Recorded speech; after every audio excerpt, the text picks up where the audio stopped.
नमस्कार। एसटिभी च्याटमा यहाँलाई हार्दिक स्वागत छ। म प्रकाश गिरी। एसटिभी च्याटको आजको अङ्कमा हामी चर्चा गरेछौँ। हिजोसम्म प्रतिनिधि सभा विघटन भयो, प्रतिगमन भयो, अलोकतान्त्रिक गतिविधि भयो भनिएको थियो। संसद पुनस्थापना भएको छ। अब संसदको बैठक बस्ने, त्यसपछिका प्रक्रियाहरू अघि बढ्ने, यो प्रक्रिया चल्नेछ। तर अस्तिकै दिनबाट अर्को एउटा खेल प्रारम्भ भएको छ। पुष्पकमल दाहाल प्रचण्ड, माधव कुमार नेपाल कहिले नेपाली कङ्ग्रेसलाई भेट्नको लागि, कहिले जनता समाजवादी पार्टीलाई भेट्नको लागि उहाँहरू दौडधुप गरिराख्नु भएको छ। उहाँहरूले सकारात्मक जवाफ पाउनु भएको छैन। कङ्ग्रेसले एउटा आधिकारिक निर्णय नै गरिसकेको छ पदाधिकारीको बैठक बसेर, जसपालाई भेटेर पनि सकारात्मक जवाफ चाहिँ उसले पाएको छैन। र हिजो प्रतिगमन भनेको, हिजो प्रधानमन्त्रीले अब नैतिकताको आधारमा राजीनामा दिनुपर्छ भनेको, त्यो पक्षको मनमा अहिले के कुरा पलाइरहेको होला, एउटा प्रश्न स्वाभाविक रूपमा उठिरहेको छ। तर जुन जुन पक्षसँग उसले गएर हार गुहार गर्यो, नेपाली कङ्ग्रेस, जसपा, उनीहरूले चाहिँ नि किन आफ्नो दैलोमा आएका पाहुनालाई त्यतिकै फिर्ता गरिदिए त? आजको अङ्कको मूल चासो यो रहनेछ र अबको संसदीय गतिविधिबाट नेपालको राजनीति कहाँ पुग्नेछ, हामी त्यो चर्चा गर्नेछौँ। आज हामीसँग कुराकानीको लागि स्टुडियोमा एकजना त्यस्ता वरिष्ठ व्यक्तित्व हुनुहुन्छ, राजेन्द्र महतो, जनता समाजवादी पार्टीको वरिष्ठ नेता हुनुहुन्छ। तपाईँलाई स्वागत छ। धन्यवाद। हिजो चाहिँ मलाई रोचक लागेको कि तपाईँहरूको दैलोमै पुग्नुभयो प्रचण्डजीहरू, माधव नेपालहरू, त्यत्तिकै रित्तो हात फर्काइदिनु भयो। त्यतिले मात्रै पुगेन, बडा ओठे जवाफ पनि लगाइदिनु भयो, तपाईँको पार्टी कुन हो भनेर। किन त्यस्तो कडासँग उत्तर दिएर पठाउनु भएको? होइन, उहाँले के राख्नुभयो भने हामी केपी ओलीको विरुद्धमा यो जुन प्रतिगमन थियो, त्यो प्रतिगमनको विरुद्धमा हामी लडेका थियौँ। हामी सबै मिलेर, सबै जति पार्टीहरू हामी मिलेर प्रतिगमनलाई परास्त गऱ्यौँ। सम्मानित सर्वोच्च अदालत को निर्णयबाट प्रतिगमन परास्त भयो। लोकतन्त्र चाहिँ हामी रक्षा गऱ्यौँ र के भन्छ, संविधान चाहिँ ट्र्याकमा आयो।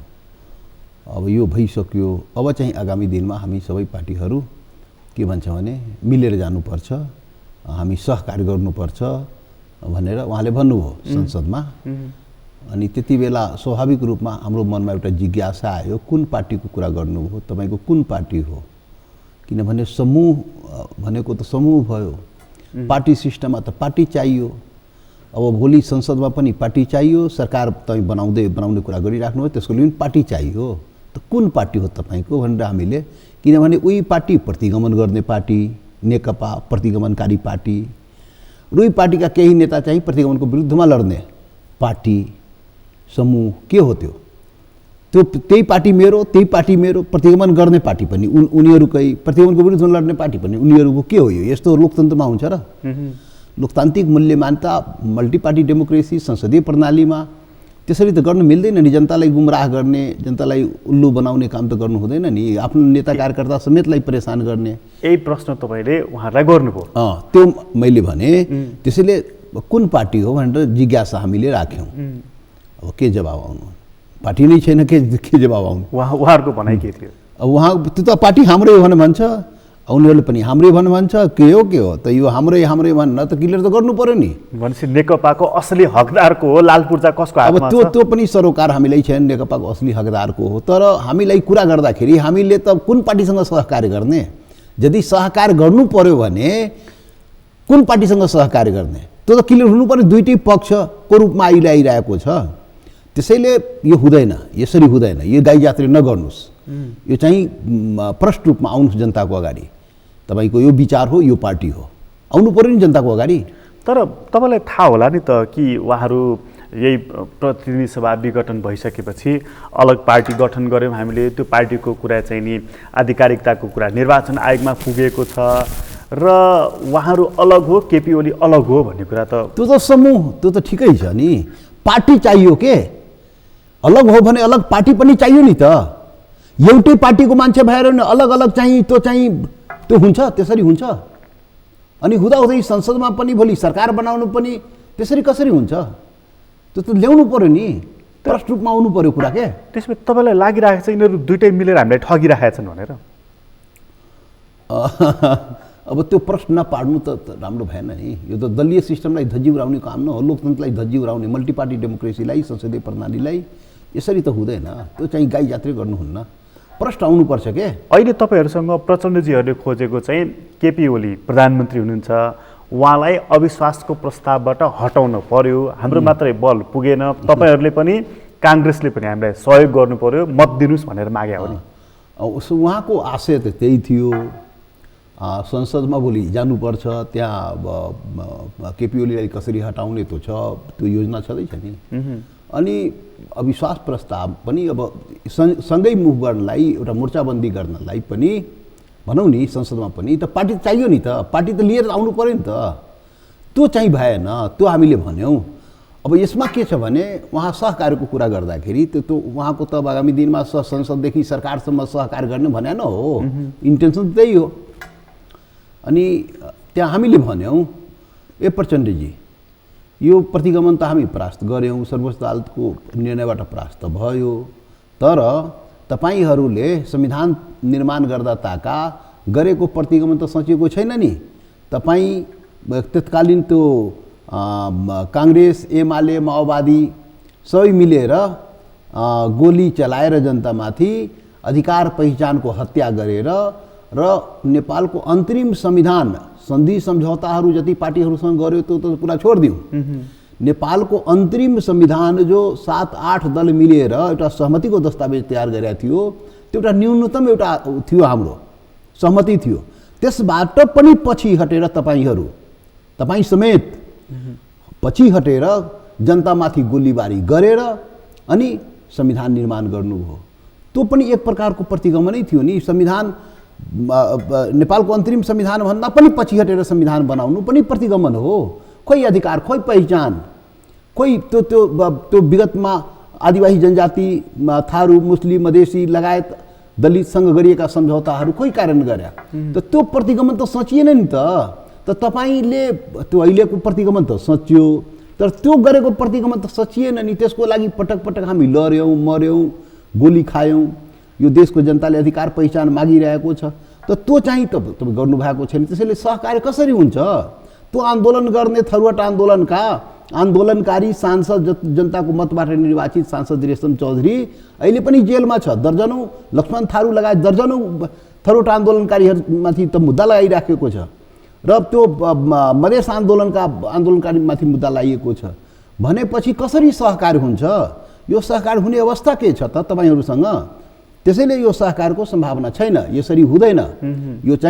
यो सवालहरू जुन तत्कालीन अहिलेको कार्यभार त हाम्रो थियो हो, विगत संविधान निर्माण हुँदा ताका जुन कार्यभार हाम्रो उसमा थियो र जुन गोलीबारी तहत गरेर जुन संविधान घोषणा गरियो त्यसको विरुद्धमा हामी लड्दै आयौँ, अहिले पनि त्यो कार्यभार त हाम्रो टाउकोमा छ। त्यसैले हामीसँग सहकार्य गर्दाखेरि ती सवालहरू महत्त्वपूर्ण सवाल हो। त्यो सवाल तपाईँ सम्बोधन गर्नु भएन या जसले सम्बोधन गर्न त्योसँग कसरी सहकार्य हुन्छ? तपाईँ पनि त कम्युनिस्ट पार्टीको त हो, अहिले पनि भनिरहेको छु कम्युनिस्ट पार्टी हाम्रै हो। त्यो कम्युनिस्ट पार्टीको सरकार होइन? 3 वर्ष तपाईँहरू सँगै बस्नु भएन एकता गरेर, अनि खोइ गरे त तपाईँ पनि त्यसको पार्ट हो, त्यहाँ माधवजी पनि हुनुहुन्थ्यो। त्यसैले भएन, यसरी हुँदैन। हामी सहकार गर्न अप्ठ्यारो छ, कसरी गर्ने हो? त्यो सवालहरू खोइ सम्बोधन भएको त?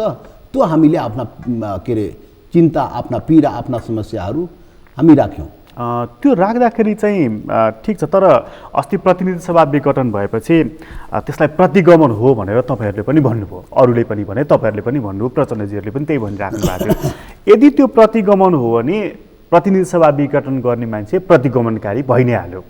तर अहिले प्रचण्डजीहरूलाई त्यतिकै नाजवाफ बनाएर फर्काउँदाखेरि त तपाईँहरूले प्रतिगमनकारीलाई सहयोग गरेको अर्थ लाग्यो नि त।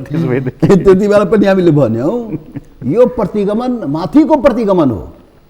पहिले तपाईँ सबै मिलेर प्रतिगमन गर्यो, प्रचण्डजी, ओलीजी, के भन्छ यो कोइरालाजी लगायतकाहरूले, विजय गजदार पनि त्यसमा थियो, त्यो 16 बुँदे गर्नेहरू, तपाईँ सबै मिलेर त्यति बेला प्रतिगमन गरेका थियो। त्यो प्रतिगमन त सोचेको छैन नि त। हामीले त प्रतिगमन माथिको प्रतिगमन भन्यौँ नि। त्यो यो त्यति बेला पनि प्रतिगमन गर्यो, त्यो प्रतिगमन फेरि थप प्रतिगमन केपी ओलीले गर्यो, त्यो छँदैछ नि। त्यसैले सवाल यहाँ प्रतिगमनको विरुद्धमा लड्दाखेरि त हामी त लड्यौँ, अझ सबै पार्टीभन्दा अगाडि नै हामी निर्णय गरेर सडकमा गयौँ। कोही भन्दा आफ्नो क्षमता अनुसार हामी प्रतिगमनको विरुद्धमा हामी किन लड्यौँ? हामी लड्दाखेरि हामीमाथि प्रश्न उठेको थियो, हाम्रै कार्यकर्ता जनताले उठायो। यो जलाउने, संविधान जलाउने तपाईँहरू, यो ब्ल्याक डे मनाउने तपाईँहरू यो संविधानको रक्षाको लागि लड्ने किन लड्नु पर्यो? गइरहेको जान दिनुहोस् न भनेर हामीले भन्यो नि त, हाम्रै कार्यकर्ताहरूले भन्यो नि त। यो सवाल त आज पनि छ। त्यही त भन्दैछु म, त्यो सवाल थियो। त हामीले के भन्यो भने यो चाहिँ संविधानमा 1000 त्रुटि छ, त्यसको विरुद्धमा हामी लडेकै हो, मरेकै हो, गोली खाएको हो। तर त्यो संविधानमा लोकतान्त्रिक मूल्य मान्यता पनि छ, सङ्घीय लोकतान्त्रिक गणतन्त्रको फ्रेमवर्क छ। त्यहाँ संहितामा हाम्रो अधिकार पहिचान खोसिएको, सीमाङ्कन खोसिएको, अधिकार खोसिएको, यो सबै कुरा छ त्यहाँ, त्रुटि भएका। त्यसको विरुद्ध लडेकै हो नि। तर त्यहाँ एउटा फ्रेमवर्क छ, लोकतान्त्रिक फ्रेमवर्क, सङ्घीय लोकतान्त्रिक गणतन्त्र। त्यसको लोकतन्त्र बिना त कहाँ लड्न सकिन्छ? कहाँ के अरे अधिकार पहिचानको सङ्घर्ष हुन सक्छ? त्यसैले एकैछिन, त्यसैले लोकतान्त्रिक मूल्य मान्यताको रक्षाको लागि हामी लड्नुपर्छ। यो केपी ओलीले लोकतान्त्रिक मूल्य मान्यतामाथि प्रहार गरेको हो, संविधानमाथि प्रहार गरेको हो। भनाइको मतलब संविधानको के अरे त्यो विशेषताको रूपमा लोकतन्त्र पनि त्यहाँ छ। त्यसैले त्यसको विरुद्धमा हामी लड्नु परेको छ, लोकतन्त्रको रक्षाको लागि लड्नु परेको छ। यदि प्रधानमन्त्रीले लोकतन्त्रमाथि नै प्रहार गरेको हो भने त उहाँमाथि अहिले जुन नैतिक प्रश्न उठिरहेको छ, नैतिकताको आधारमा छाड्नु पर्यो आदि इत्यादि भन्दै त्यहाँ बल गर्नुपर्ने तपाईँहरूले पनि त हो नि त, होइन? ए बाबा, यो कहाँ कुन नैतिकताको कुरा गर्नुहुन्छ? यो नैतिकवान यी नैतिकता देख्नुहुन्छ कतै? नेपालमा त त्यही खरेडी छ, नैतिकताको खरेडी छ नि। यो चाहिँ नस्लीय चिन्तन सोच बोकेकाहरू नैतिकता छ र? यहाँ त दुनियाँमा 18 सदीमा फ्रान्सको राज्य क्रान्तिपछि दुनियाँमा अब भयो, अब दैविक उसबाट शक्तिबाट शासन नचल्ने, अब चाहिँ मानवीय शक्तिबाट, मानवको बुद्धिविवेक र शक्तिबाट शासन चल्ने हो। त्यो सिद्धान्त स्वीकृत भयो। के भन्छ, समानता, स्वतन्त्रता, आत्मगौरव लगायतका कुराहरू स्वीकृत भयो। अब समानता स्वतन्त्रताको लागि क्यापिटलिजम, कम्युनिजम यी सिद्धान्तहरू ल्याएर शासन गर्यो। तर त्यो गर्दाखेरि सँगसँगै एउटा अर्को पनि काम भयो। अब दैविक शक्तिबाट शासन त नचल्ने भयो, मानवीय शक्तिबाट जब शासन सुरु भयो, सारा दुनियाँमा औपनिवेशिक शासन सुरु भयो के? आफ्ना मतलब शक्तिशाली राष्ट्रहरूले औपनिवेशिक बनाए क्या दुनियाँलाई, कमजोर राष्ट्रलाई औपनिवेशिक शासनले गुलाम बनाए त्यहाँको जनतालाई, र औपनिवेशिक शासन गरे, औपनिवेशिक मानसिकताबाट शासन गरे। भारतमा 200 वर्ष अङ्ग्रेजहरूले शासन गरे। हामी नेपाली चाहिँ नाक फुलाउने, हामी त कसैको औपनिवेशमा बस्नु परेन, हामी कसैको गुलाम हुन परेन, हामी नाक फुलाउँछौँ नि त। तर दुर्भाग्य कस्तो भने बाह्य औपनिवेश त नेपालमा आएन, तर आन्तरिक औपनिवेशको शिकार चाहिँ नेपाल भयो के?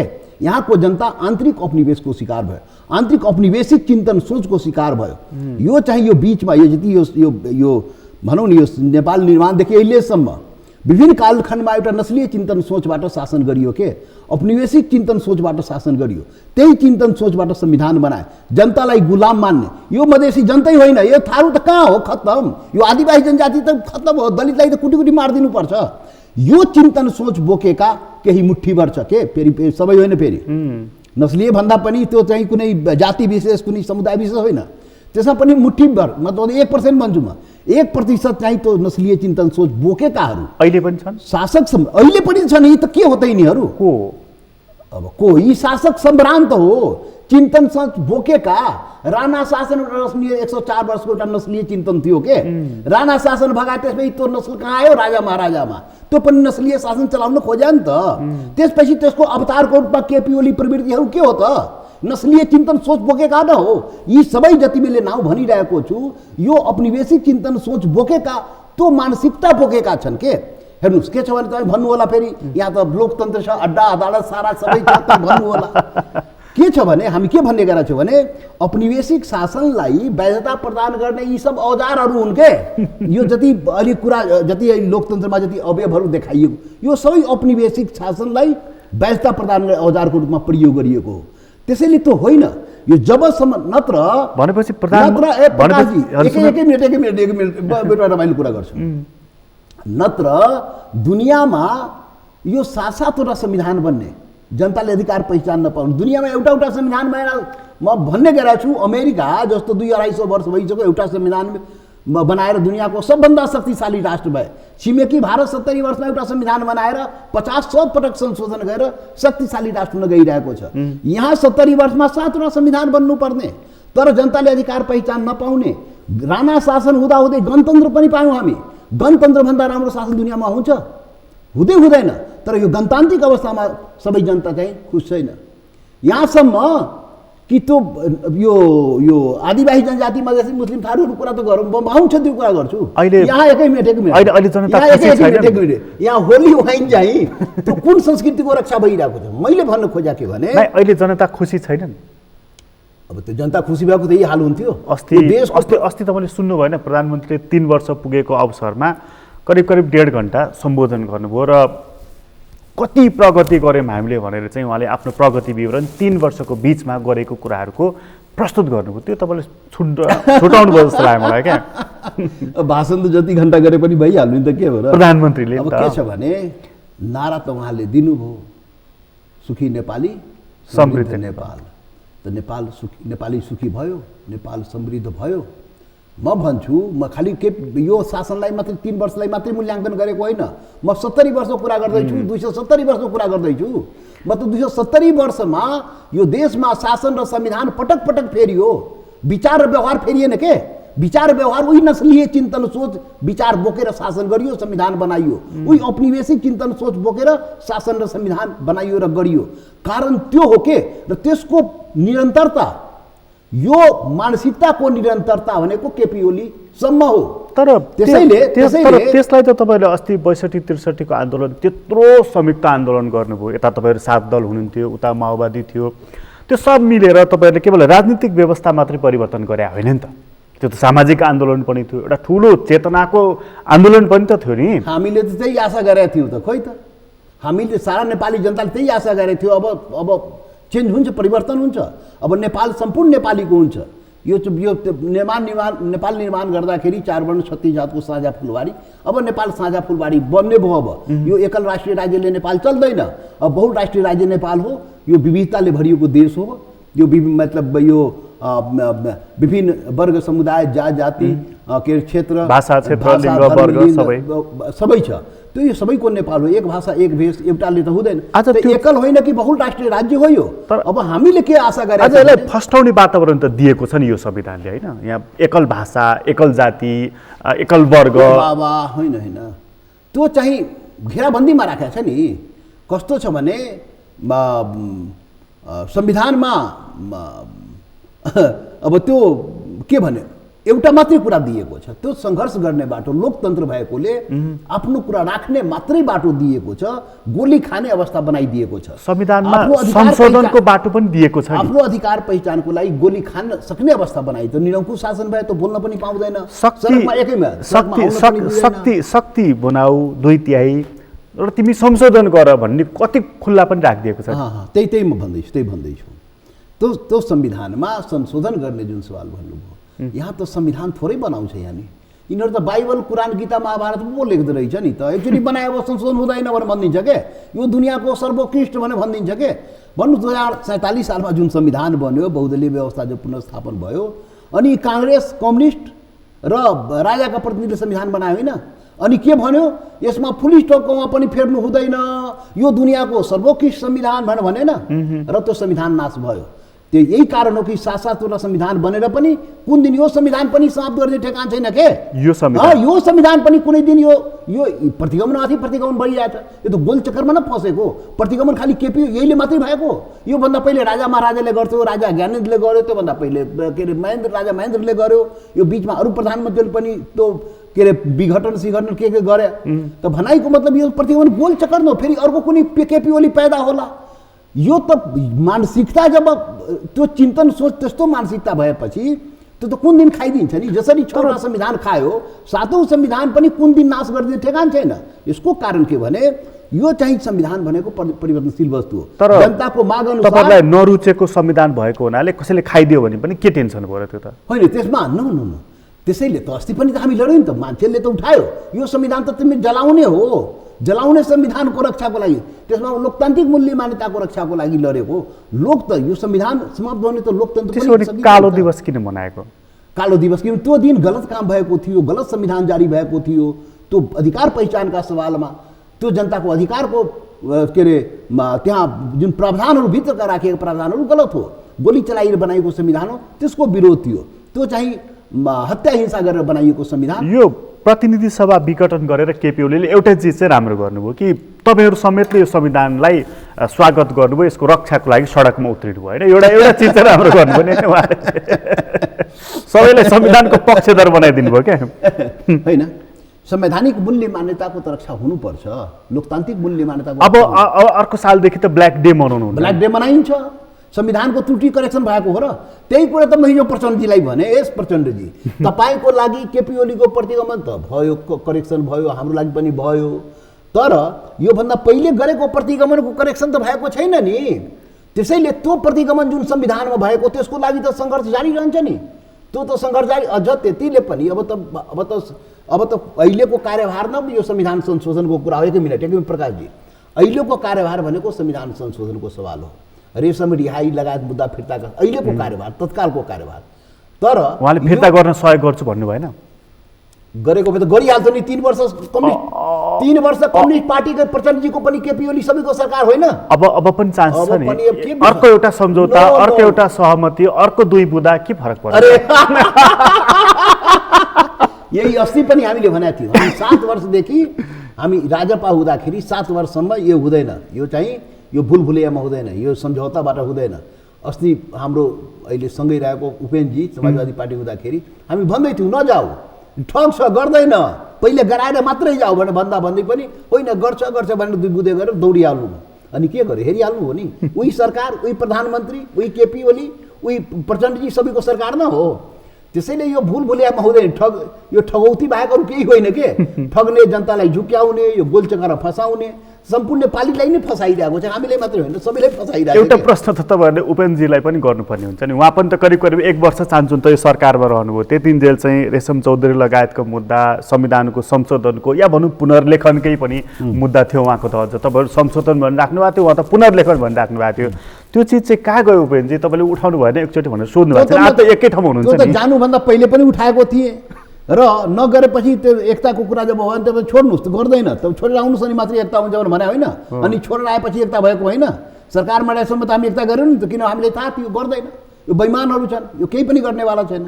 त्यसैले त्यो होइन भनेको धोका पायो भन्ने कुरा बल्ल पछि थाहा भयो सरकार। नै अब उहाँले हामीले पहिले शङ्का थियो, तपाईँ चाहिँ प्रष्ट हुनुहुन्थ्यो होइन, त्यसैले त हामीले उहाँलाई भन्दा पहिले त हामीले पनि भनेको थियो नि त। केपी ओलीजीले राजापालाई पनि प्रस्ताव त गरेकै थियो नि त हामीले हुँदैन, पहिले त गर्नुहोस्, पहिले त गोली हानेर बनेको संविधानमा सुधार गर्नुहोस्, रेशम लगायतका रिहाई गर्नुहोस्, मुद्दा फिर्ता गर्नुहोस्, अनि सरकारको कुरा गर्नुहोस्। हामीले भन्दाखेरि गरेन, नगरेपछि हामी गएनौँ, उहाँ दौडिहाल्नु। त यो त सबै अब उपेन्द्रजी पनि बुझ्नुभयो, सबैले बुझ्यो। अब म अघिकै मूल प्रश्नमा फेरि ल्याएँ तपाईँलाई। अब जहाँ प्रचण्डजी र तपाईँहरूको संवाद भएको थियो त्यहाँबाट एक कदम अलिकति अगाडि बढौँ।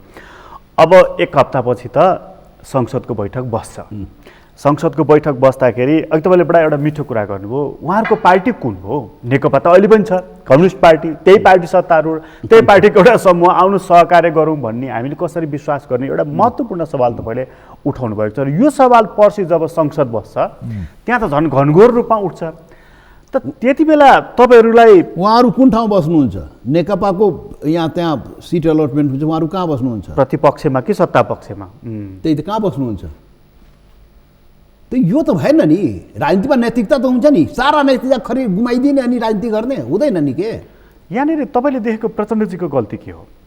अब म प्रचण्डजी र केपी म त्यसमा भित्र प्रवेश नगरौँ, उनीहरूको भित्र सबै गोलचक्करमा घुमाइरहेछ, त्यो भित्र केपी ओली या प्रचण्डको भित्र किन प्रवेश गर्ने? म इन टोटलमा कुरा गरिरहेको छु। र यो जनता चाहिँ निराश भएको छ, त्यो हामीलाई थाहा छ। यो कम्युनिस्ट र काङ्ग्रेसबाट यो 70 वर्षको कार्यकालमा जनता पटक भरोसा विश्वास गरेकै हो। यहाँसम्म 2/3 मागे दिएकै हो कम्युनिस्टलाई होइन, तर यो देशलाई कहाँ पुर्यायो त्यो जनताले हेरिरहेको छ। यसले एउटा अर्को डरलाग्दो ठाउँमा लैजाने भयो नि, जस्तो चाहिँ उहाँहरू के भन्नुहुन्छ प्रचण्डजीहरू भने तपाईँहरू समक्ष त्यस कारण त आउनुभयो कि प्रधानमन्त्रीले नैतिकताको पनि ख्याल गर्नु भएन, राजीनामा दिनु भएन भनेर भन्दिनुहुन्छ। राजनीतिक दबावको कारण पनि उहाँलाई असर परेन, त उहाँ फेरि प्रधानमन्त्री कन्टिन्यू नै गर्न चाहनुहुन्छ। त्यसो हो भनेदेखि त हिजो प्रतिगमन भयो भनेको अनि फेरि संसदको पुनस्थापना भएको यी चिजको के महत्त्व भयो? बरु चुनावतर्फै गएको भए हुन्थ्यो भन्ने पो ठाउँ पाउने भयो नि त्यसले त। होइन त उहाँहरू कुन एङ्गलले के उठाउनुहुन्छ? उहाँलाई यहाँ हेर्नुहोस्, नैतिकता अनि तपाईँहरूले पनि उठाउनु पर्ने बेला भयो नि त यो कुरा त। यही सरकार यसै गरी रहने हो भनेदेखि त यो 65 दिन संसद विहीनताको अवस्था, यत्रो गन्जागोल, यत्रो निराशा केका लागि? अब के छ भने सुन्नुहोस्, अहिले हामी पनि एउटा संसदीय पार्टी रहेकोले र संसदमा तेस्रो शक्ति रहेकोले, पार्टी रहेकोले हाम्रो भूमिका त हुन्छ, हामी त गर्छौँ भूमिका। जसरी परिस्थिति बन्छ सो अनुसार हाम्रो भूमिका हुन्छ। आफ्नो के अरे आफ्नो उठाएका सवालहरूलाई केन्द्रमा राखेर हामी गर्ने हो।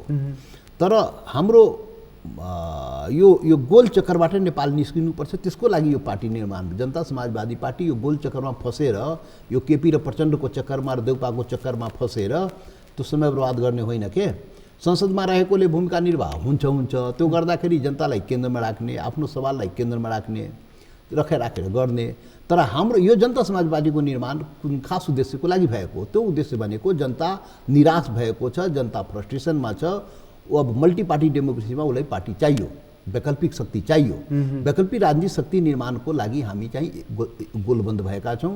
काङ्ग्रेस, कम्युनिस्ट विभिन्न पार्टीहरूबाट विद्रोह गरेका, परिवर्तनका लागि डाक्टर बाबुराम भट्टराई, महन ठाकुर, उपेन्द्र यादव भनौँ, अशोक राई लगायत राजन श्रेष्ठ, मतलब सैकड़ों नेता पुरै देशभरिका विद्रोह गर्ने उसमा छ र एउटा वैकल्पिक शक्ति निर्माणको अभियानमा जुटेको छ। हाम्रो त्यो अभियान हो। यो चाहिँ एउटा वैकल्पिक निर्माण गर्ने र बहुराष्ट्रिय राज्य बनाउने, एकल राष्ट्रिय राज्यबाट बहुलतामा लैजाने र यसको लागि राष्ट्रिय मुक्ति आन्दोलन एउटा गर्नुपर्छ। त्यो चिन्तन सोचका साथ हामी गोलबन्द भइरहेको त्यो एउटा अन्तिम लडाइँ भनौँ न, अन्तिम सङ्घर्ष, त्यो इन टोटालिटीमा सबै मिलेर मधेसी, थारू, आदिवासी जनजाति, हिमाल, पहाड, तराई, मधेस, यो सबै मिलेर एउटा अन्तिम आन्दोलन गरौँ र बहुल राष्ट्रिय राज्य निर्माण गरौँ। यो नेपाल सबै नेपालीको हो। त्यो अभियानको लागि यो जनता समाजवादी बनेको हो। त्यसैले यो गोल चक्करमा धेरै हामी समय दिन चाहन्नौँ। यो गोल चक्करबाट मुलुकलाई त निकाल्नु पर्यो नि, त्यसमा तपाईँहरूको भूमिका त चाहिएला नि त। त्यही त, त्यो निकाल्ने त्यो बाटो हो। त्यसो हो नि, जस्तो अहिले प्रधानमन्त्री जो हुनुहुन्छ केपी ओली, यसलाई नै कन्टिन्यू गरेर अगाडि बढ्यो। नै त्यो यो त यिनीहरूको आफ्नो हो के। यो यसमा तपाईँहरूको सरकारको विषय होइन, हाम्रो सरकारको विषय यतिसम्म छ कि जो हाम्रो सवालमा सहयोग गर्छ त्यसलाई हामी सहयोग गर्छौँ। अहिलेको अवस्था त्यो हो। अहिलेको अवस्था संविधान संशोधन, रेशम चौधरी रिहाई लगायत मुद्दा फिर्ता, यो तपाईँहरूको पार्टीगत कुरा हो। मैले चाहिँ यो राष्ट्रको अहिलेको जुन गाँठो परेको छ नि, यो यसबाट निस्किँदैन। यो गोल चक्करबाट यो त यो उसलाई प्रधानमन्त्री बना, उसलाई हटा, उसलाई राख, यो चाहिँ यो गरेर त यो त मैले यसबाट नेपालले मुक्ति कहाँ पाउँछ? यो यसबाट एक मिनट, यो चाहिँ सुखी नेपाली, समृद्ध नेपाल बन्दैन के। यो सम्पूर्ण नेपालीको नेपाल नबनाएसम्म यो हुँदैन। नारासम्म 1 करोड मान्छे, नेपाली मान्छे 1 करोड 50 लाख उता 50 लाख यता रोजीरोटी खोजीमा छ। सैकड़ों लास आइरहेको छ। प्रकृतिले सब वरदान दिएको छ। दुनियाँ यो देश कंगाल हुँदै गएको दिन प्रतिदिन अधिकार पहिचानको लागि जनता सडकमा छ, कराइरहेछ, मरिरहेछ। यसरी देश थोरै चल्छ। त्यसैले त्यो परिवर्तनको लागि यो एउटा चिन्तन, यो औपनिवेशिक चिन्तन सोचबाट देशलाई बाहिर निकाल्नुपर्छ। यो जुन गोल चक्कर छ नि, प्रचण्डजीहरू केपी ओलीलाई हटाउने भन्ने, तर तपाईँहरूले चाहिँ हिजो एउटा स्ट्यान्ड लिनुभयो। कङ्ग्रेसले हिजो एउटा बैठक गरिकन एउटा निर्णय गर्यो कि जबसम्म उहाँहरूको कुरो टुङ्गो लाग्दैन, हामी कतैपट्टि दुवै खेमालाई हाम्रो सहयोग समर्थन केही पनि रहँदैन। एकदम ठिक भन्नुभयो। गर्दैन नि त्यही हो। यो चाहिँ कुर्सीको लडाइँमा देश बर्बाद भएको होइन। नेपाल कम्युनिस्ट पार्टीलाई जनताले 2/3 दिएको होइन, झन्डै 2/3। अनि के भयो त? जनताले के पायो? त्यहाँ कुर्सीको लडाइँ 3 वर्षदेखि भइरहेको होइन, त्यो खेल तमासा गरिरहेको होइन त्यहाँ कम्युनिस्ट पार्टीका नेताहरू। अनि प्रतिगमन पनि त्यही पार्टीबाट हुने, प्रतिगमनको विरुद्ध पनि त्यही पार्टीबाट लड्ने, अनि हाम्रो भन्ने हानथाप गर्ने, त्यही त गरिरहेको छ। त्यसमा फस्ने हो हामी, जरुरी छैन के। त्यसो गर्दा प्रधानमन्त्री चाहिँ केपी ओली नै कायम। अब त्यो प्रधानमन्त्री के, त्यो त अब संसदमा सवाल उठिहाल्छ, संसदमा जान्छ, को प्रधानमन्त्री हुन्छ, कसरी हुन्छ, त्यो पनि संवैधानिक प्रक्रिया हो, त्यो अनुसार जाने हो के। त्यो अस्ति पेश गरेको अविश्वासको प्रस्ताव के हुन्छ? त्यो त अविश्वासको हामीलाई थाहा छैन। त्यो अविश्वास प्रस्ताव हामीले कहाँ थाहा छ? हामीलाई कुनै सल्लाह भएको चाहिँ हामीलाई थाहा पनि छैन। प्रचण्डजीहरूले दर्ता गर्नु, अब त्यो हामीलाई थाहा, उहाँले थाहा होला। अविश्वास प्रस्ताव भनेको त सबैले तपाईँहरू चाहिँ चुप बसेपछि, कङ्ग्रेस चुप बसेपछि अहिलेको हाम्रो प्रधानमन्त्री चाहिँ उहाँको जुन कार्य अवधि छ अथवा उहाँ जुन अहिले प्रधानमन्त्री हुनुहुन्छ त्यो चाहिँ कन्टिन्यू हुने भयो, उहाँलाई कसैले पनि हटाउन नसक्ने भयो त्यसमा। त्यो हामीले थाहा भएन, किनभने त्यो प्रस्तावै हामीले थाहा छैन भने, जुन प्रस्ताव हामीले थाहा छैन त्यो प्रस्ताव जबरजस्ती उठाछाप लाउनुपर्छ जरुरी छ, त्यस्तो पनि हुन्छ राजनीतिमा। प्रधानमन्त्रीले तपाईँहरूसँग कुनै काने खुसी गर्नुभएको छ? कुनै काने खुसी छैन, केही छैन। सहयोग गर्नु पर्यो है राजेनजी, महत्त्व हामीलाई त अब एउटा महत्त्वपूर्ण घडी छ, सहयोग गर्नुहोस् भन्नुभएको छैन? नाच्न आए न आँगन टोर, कामै गर्न आउँदैन कि, यसरी काम थोरै हुन्छ, यसरी थोरै हो, त्यो हुँदैन के। र यसमा भूमिका त काङ्ग्रेसकै हुन्छ नि त। अब यसमा चाहिँ यो काङ्ग्रेसले पनि स्ट्यान्ड क्लियर गर्यो। हाम्रो त गणित पनि त्यस्तो छैन कि हामी केही गर्न सकौँ, त हामी केही गर्न यो खेलमा त हामी फस्दैन। हामी त आफ्नो सवालमा, हाम्रो सवालको लागि जो तयार हुन्छ त्यसलाई हामी सपोर्ट गर्ने, मद्दत गर्ने हो। यो गन्जागोलबाट निकाल्ने अहिलेको महत्त्वपूर्ण भूमिका कसको हुन्छ? होइन, पहिले त कम्युनिस्ट पार्टी नै क्लियर हुनु पऱ्यो के। जुन कङ्ग्रेसले भन्यो नि, भूमिका त काङ्ग्रेसकै हुने हो, गणित काङ्ग्रेस जे गर्छ त्यही हुने हो। वास्तवमा अहिले त पुरै साँचो काङ्ग्रेसको हातमा छ, काङ्ग्रेसले जे गर्छ त्यही गणित कङ्ग्रेसको हातमा। तर काङ्ग्रेसले पनि हिजो भन्यो त के, कहाँ जाने त, के गर्ने, कसलाई सपोर्ट गर्ने, अवस्थै क्लियर छैन। कम्युनिस्ट पार्टी कुन कम्युनिस्ट पार्टीलाई गर्ने हो भनेपछि काङ्ग्रेसले आफ्नो अवस्था, जसको हातमा ताकत छ उसले कुरा त भनिहाल्यो। र हाम्रो सवाल हो त हामी पनि भन्यौँ, हाम्रो त सवाल इस्यु बेस हो। हाम्रो सवालमा अहिलेसम्म बेइमानी भएको छ, विश्वास गर्ने आधार छैन। केपी ओली त 3 वर्षमा त यस्तो झन्डा देखाइदिएकै हो, र त्यसमा प्रचण्डजी पनि थियो, संविधान बनाउँदाखेरि फेरि सबै थियो। त विश्वासका पात्र तिनीहरू छँदै छैन, यी पार्टी पनि छन्, नेता पनि छैन, विश्वास गर्ने कुनै पनि आधार छैन। तर पनि काम गरेर देखायो भने ठिकै, धन्यवाद त दिउँला, सहयोग पनि गरिदिउँला। कानुनी रूपमा, संवैधानिक रूपमा चाहिँ अहिले प्रधानमन्त्री केपी ओली माथि पर्नुभयो।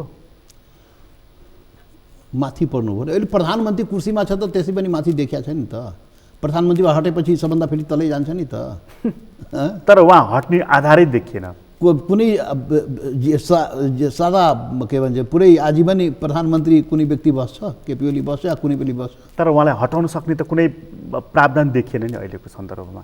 अब प्रावधान त्यसले पहिले त त्यो पार्टीभित्रका जो विद्रोही नेताहरू छन् त्यसले बनाउनु पर्यो नि त। तर अहिले पनि अवस्था क्लियर भयो भने प्रतिगमनको साथ को बस्न चाहन्छ भन्नुहोस् त? अवस्था यो प्रचण्ड माधवजीहरूले आफ्नो अवस्था प्रश्न पारेर नै बसिरहेको हो। तर त्यसको कारक तत्त्व त उहाँहरू आफै हो नि त। प्रचण्डजीहरूसँग के रह्यो त हातमा? उहाँहरूको हातमा पार्टी रहेन के, पार्टी चाहियो के। पार्टी भयो भने म भनौँ अब पार्टी, अब तपाईँ यहाँ मात्रै सीमित गरेर भन्नुभयो भने प्रचण्डजी माधवजीहरूसँग पार्टी रहेको भए कङ्ग्रेस वा जसपालाई पनि भनौँ आफ्नै मागै पुरा गराउनु छ भने प्रतिगमनकारीसँग माग पुरा गराउँछ। हाम्रै सवालमा सोध्ने हो भने अग्रगामीसँग पो बस्छ त, काङ्ग्रेस पनि प्रतिगमनकारीसँग जान्छ। त यो अवस्था त कसले बनाइदिएको? यिनीहरूले बनाएको होइन, माधव र प्रचण्डजीले बनाएको होइन। पार्टी चाहिँ देखाउने अनि कसरी समर्थन माग्छ, कसरी समर्थन लिन्छ, त त्यो त हुन्थ्यो नि त। मलाई लाग्छ हुन्थ्यो होला। त यो कुरा अब त तपाईँले सोधेकोले मैले त्यति भनिदिएको हो। त त्यसैले त्यो चाहिँ तिनीहरूको हो के, यो चाहिँ कुर्सीको लडाइँ मात्रै हो। सुन्नुहोस्, यो केही होइन, त्यो कम्युनिस्ट पार्टीभित्र कुर्सीको लडाइँ हो। अहिले पनि त्यो पार्टीभित्र कुरा चलिरहेछ। राजीनामा दियो भने ठिक भइहाल्छ नि, अब सब प्रतिगमन सचिन्छ अब के, प्रतिगामी पनि रहेन, राजीनामा दियो भने सब ठिक। यस्तो पनि हो, नीति सिद्धान्त आदर्शको आधार के अरे उसमा नै राजनीति गर्ने हो। यो त ठग्ने कुरा हो। म पनि त्यही भन्दैछु, त्यति बेला ठग्ने कुरा बाहेक अरू के भएको छ यहाँ ठग्ने बाहेक केही कामै भएको छैन। जनतालाई झुक्याउने, ठग्ने, खोखला राष्ट्रवादको नारा दिने, आँखमा पट्टी हालिदिने, देशलाई बेचिदिने, अनि म त राष्ट्रवादी भनेर महान राष्ट्रवादी अस्ति संसदमा हेर्नु भएन त्यो चुच्चे नक्सा बनाउँदाखेरि?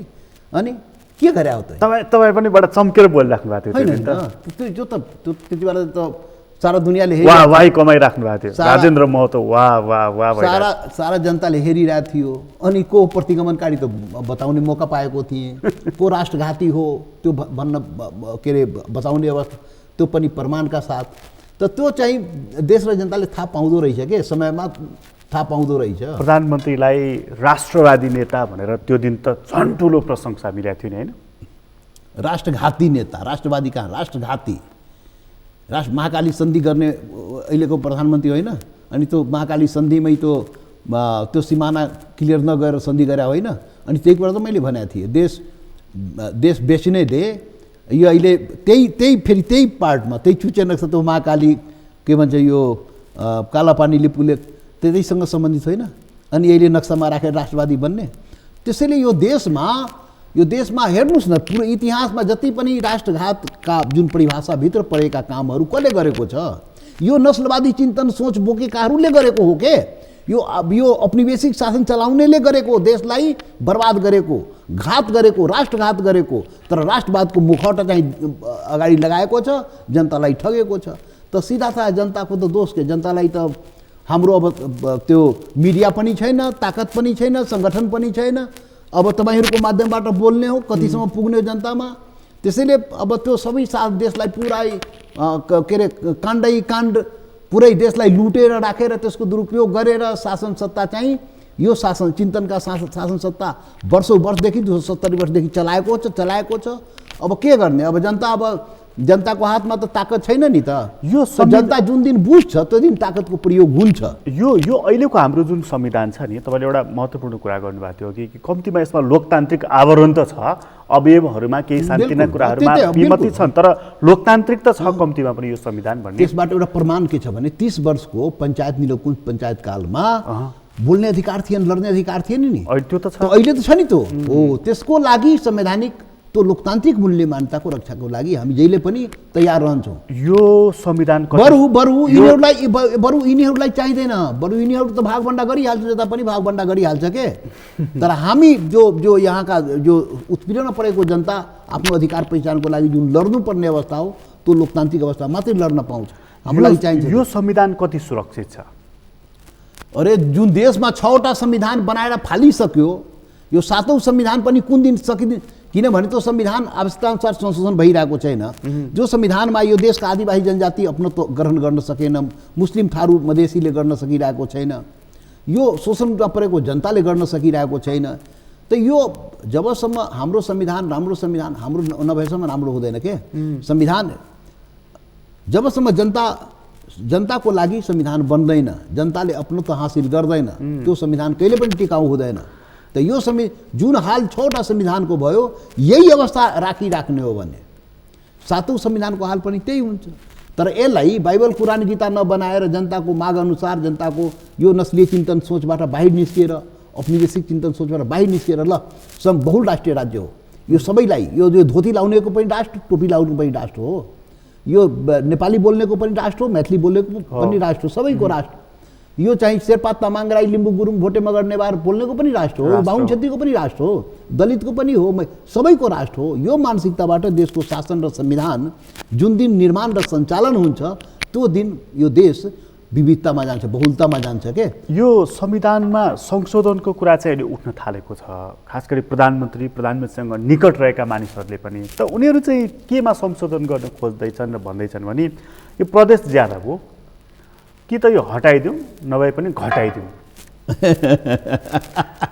त्यसो भयो भनेदेखि चाहिँ यो सन्तुलित पनि हुन्छ, खर्चले पनि धान्दछ, मुलुकले खोजेको पनि त्यही हुन्छ भनेर। हेर्नुहोस्, मानसिकता ठिक भयो भने मेकानिजम त 1000 हुन्छ के।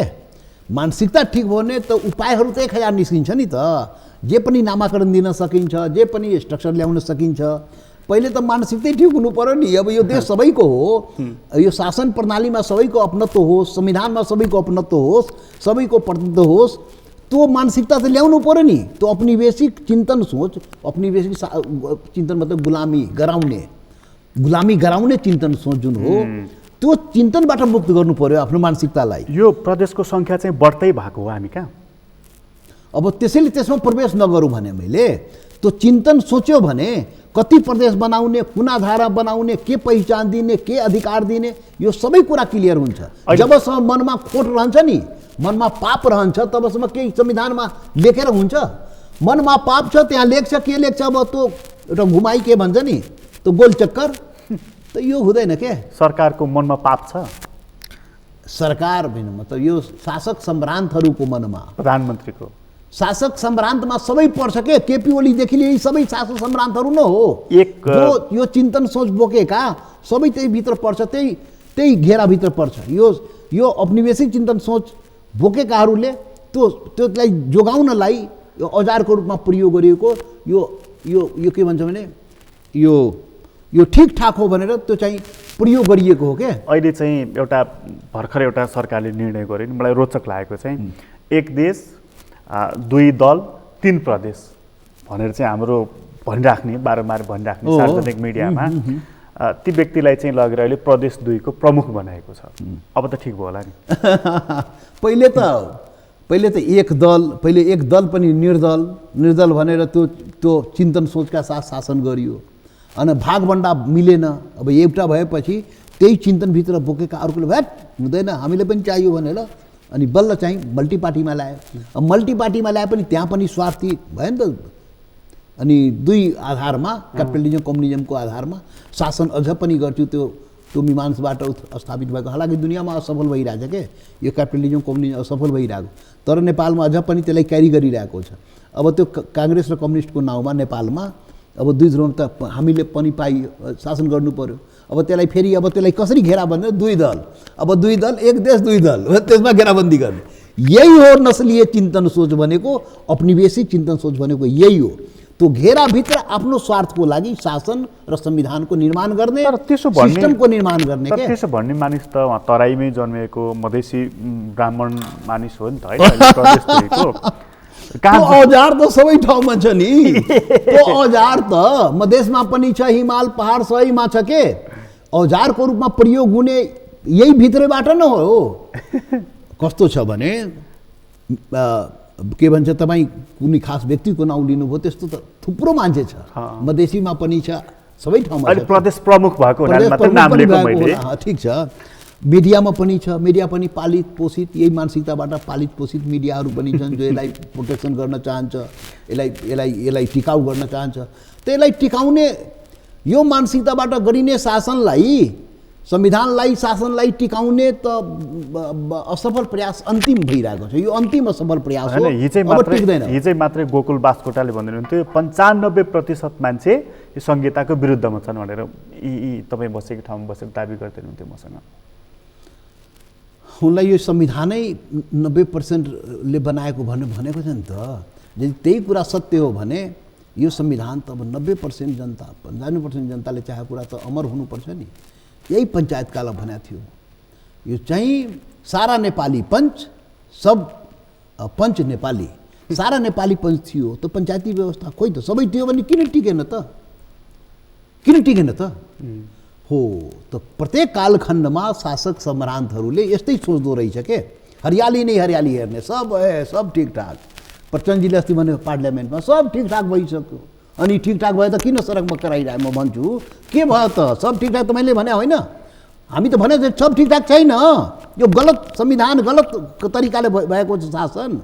अनि उहाँले सब ठिकठाक भनेर संसदमा भन्नु, अनि सब ठिकठाकै हो, त्यसले भएन के। यो हाम्रो गन्जागोलमा चाहिँ बाह्य पक्ष कति जोडेर आएको छ, खास गरी मानिसहरू भारतलाई दोष दिइरहेका छन्। यो कति अब त के छ भने नाच्नु नआए आँगन टेढो कहावत छ नि। त आफू गर्न आउँदैन, आफै हिँड्न आउँदैन, चल्न आउँदैन, काम गर्न आउँदैन, आफै कमजोरी लुकाउनलाई अरूलाई देखाइ भइहाल्यो। यहाँ त नेपालमा त सबभन्दा सजिलो। यहाँ त खोखला राष्ट्रवाद न हो। यहाँ त आफू देशलाई माया गर्नु छैन, जनतालाई माया गर्नु छैन, अरूलाई गाली गर्नु राष्ट्रवादी भइन्छ। भारतलाई देखायो भने जति बढी गाली गर्यो त ठुलो राष्ट्रवादी हुन्छ। यहाँ त के त आफू गर्नै परेन नि त। भारतलाई गाली गर्ने चाहिँ राष्ट्रवादी, यहाँ भारत विरोधमा आधारित राष्ट्रवाद नेपालको के। त त्यो चाहिँ यो हेर्नु भएन, अस्तिको आन्दोलन, संविधान निर्माण गर्दा हामीले गरेको आन्दोलन, हामीले गोली हानी चाहिँ नाकामा पुर्याइदियो के। अनि नाकामा पुर्याएपछि नाकाबन्दी भयो।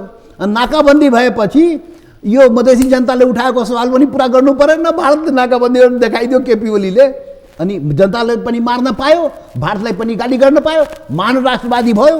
अनि घर घरमा ग्यासको लाइन जोड्यो अरे। तपाईँलाई नै आरोप लाग्यो नि भारतले उचालेको, सिमानामा गएर चाहिँ यतापट्टि ढुङ्गा हानेको भनेर। यो त जुन बेला यो देशमा त पहिलोचोटि होइन, यो देशमा एकै मिनट उठाएपछि सुनिहाल्नुहोस्। यो नाकाबन्दीको जुन सवाल हो, नाकाबन्दी त हामीलाई नाकामा पुर्याएर भएको नाकाबन्दी हो। यहाँ त यो देशमा लोकतन्त्रको लागि आन्दोलन हुँदाखेरि 46 सालमा त्यति बेला यो वाम मोर्चा थियो नि, घोषित रूपमा भन्यो नाकाबन्दी गरिदेऊ भनेर गुहार गराए भारतलाई। नाकाबन्दी गराए, 9 महिना नाकाबन्दी गरेको थियो। ब्याङ्ककबाट तेल ल्याएर हवाई जहाजबाट बाट्या होइन मरिचमानले। अनि त्यो राष्ट्रवादी काम थियो। अनि मधेसीलाई बोर्डरमा गोली हानेर पुर्याइदिएको, अनि त्यो चाहिँ राष्ट्रघातीको त्यो के भन्छ नि नाकाबन्दी भयो, तपाईँहरूलाई ठेलेर बोर्डरमा पुर्याएको हो। त्यो गोली खाने जीवन रक्षाको लागि हामी त्यहाँ पुग्यो नि त। अब यता यति किलिङ गर्यो कि हामी लखेड्दा त्यहाँ पुगेको, त्यहाँ गोली हान्दाखेरि त उता जान्थ्यो गोली त, अनि त्यहाँ भयो त। पहिलो दिन जाँदाखेरि लखेटेर त्यहाँ गोली हाल्यो के, अनि त्यो गोलीको छारा त भारतमा पुग्यो, अनि भारतको पुलिसले उठाएर नाप्नक्सा गर्यो हाम्रोमा किन हालेको भनेर, अनि बल्ल चाहिँ किलिङ बन्द भएको नि त। यहाँ चाहिँ यस्तो काम हुँदो रहेछ के। त्यसैले यो भारतको जुन नाउँ जहिले पनि आफ्नो गल्ती लुकाउन, आफ्नो कमी कमजोरी लुकाउन, फेरि स्वार्थपूर्तिको लागि पनि भारतको प्रयोग गर्यो। नाकाबन्दी गर्दो त्यति भने 62 त्यस्तो आन्दोलन पनि गिरिजाबाबु हुनुहुन्थ्यो नि। हामी दिल्लीमा गएर नाकाबन्दी गर कि गरियो राजा ज्ञानेन्द्रको विरुद्धमा, नेपाललाई नाकाबन्दी गर भनेको त यो सब राष्ट्रवादी काम थियो। र मधेसीलाई गोली हानेर त्यो चाहिँ त्यो नाकामा गएर बस्दाखेरि त्यो चाहिँ राष्ट्रघाती भनेर मधेसीलाई भनेको थियो। माग पनि पुरा गर्नु परेन थियो। तर हामीलाई पीडा छ यो, यहाँका नस्लीय चिन्तन सोच बोकेका शासकबाट प्रेरित मिडियाले पनि हामीलाई त्यो चाहिँ सत्य कुरा बताइदिएन के। त्यसले पनि चाहिँ चैतो मधेसीलाई त्यसरी अपमानित हुने काम गर्यो। त्यो पीडा अहिले यो प्रचण्डजीहरूलाई तपाईँले साथ नदिनुको पछाडि पनि कहीँ न कहीँ भारतको चाहनासँग तपाईँहरू मिलेको भनेर भन्छन् नि मानिसहरू, होइन? अब त्यो त जोड दिने यहाँको प्रवृत्ति न हो, जोड दिने प्रवृत्ति हो के। यही केपी ओलीले मलाई भारतले हटाउन खोज्यो भनेर भने होइन अस्ति हो, अनि अहिले फेरि केपी ओलीले भारतले बचाउन खोज्यो भनेर तपाईँको मिडियाले लेखा होइन त के हो यो भारतकै डिजाइनमा संसद विघटन भएको पनि भन्छ हो। संसद गयो मतलब विभिन्न बडा अजब छ के, यो देश बडा गजब छ के। ए भनेपछि आरोप लगाइदिए पुग्यो, केही गर्नै पर्दैन, खालि देखाइदिए पनि पुगिहाल्यो। भारत नाउँ लिदियो भने यहाँ चाहिँ भइहाल्यो। अब त भारतले गर्यो, भारतले गर्यो त्यो चाहिँ जोगिहाल्ने, जनताले उचाल दिने। त यो जनतालाई तपाईँहरूलाई भारतले कहिले कान फुक्दैन कि यस्तो गर्नु पर्यो राजनजी, यसो गर्नुहोस् तपाईँहरू भन्दैन? अब के छ भने कान फुक्ने काम यो कुर्सीको लागि हुन्छ के। हाम्रो नेताहरूलाई आरोप लागिरहन्छ नि। हो, म त्यही भन्दैछु, यो कुर्सीको रक्षाको लागि दिल्ली दौरा गरिरहन्छ यहाँका नेताहरू। प्रधानमन्त्री बन्नु पर्यो भने अरूको लागि त दिल्ली दौरा गर्नु परेन, तर प्रधानमन्त्रीको लागि बाबुरामको त त्यो भइरहेछ, त्यो रोग छ क्या, साँच्चैकै बिरामी त्यो भइरहेछ नि। त्यो बिरामीसँग पनि मजा गर्नुहुन्न के, मान्छेले कस्तो शङ्का गरेको छ। सरी त्यो उहाँ बायोप्सी रिपोर्ट भोलि आउँछ। ओके, त्यो उहाँको केही सम्भावना छ, त्यो चाहिँ आशंका छ के, छ केही, त्यो चाहिँ निस्किन्छ। उहाँको शीघ्र स्वास्थ्य लाभको हामी कामना गरौँ। ओके, 24 घण्टा त्यो हुँदैन के। तर यहाँ त कुर्सी रक्षाको लागि भारत दिल्ली दौड्ने यहाँ त छ नि, त परम्परा छ नि त। यो शासक सम्भ्रान्तहरूले यो काम गर्छ के, भने कुर्सीमा पुग्नको लागि पनि दौडिने, पुगिसकेपछि जोगिनको लागि। यो दौड्ने काम यो त पुरानै यो त शासक सम्भ्रान्तहरूले। तपाईँहरूले नारायण नीति हटाउनु भयो नि, दरबार हटाउनु भयो नि, त्यसपछि पावर सिफ्ट भएर दिल्ली पुग्यो। नारायण नीति त भनौँ, नारायण नीति त एउटा त्यो पञ्चायत कालमा शक्ति केन्द्र थियो। पञ्चायत कालमा बहुदलीय व्यवस्था आएपछि त्यो शक्ति केन्द्र त त्यो रहेन नि, शक्ति केन्द्र पार्टीहरूको हातमा आयो नि त। नारायण नीतिलाई त के भन्ने त।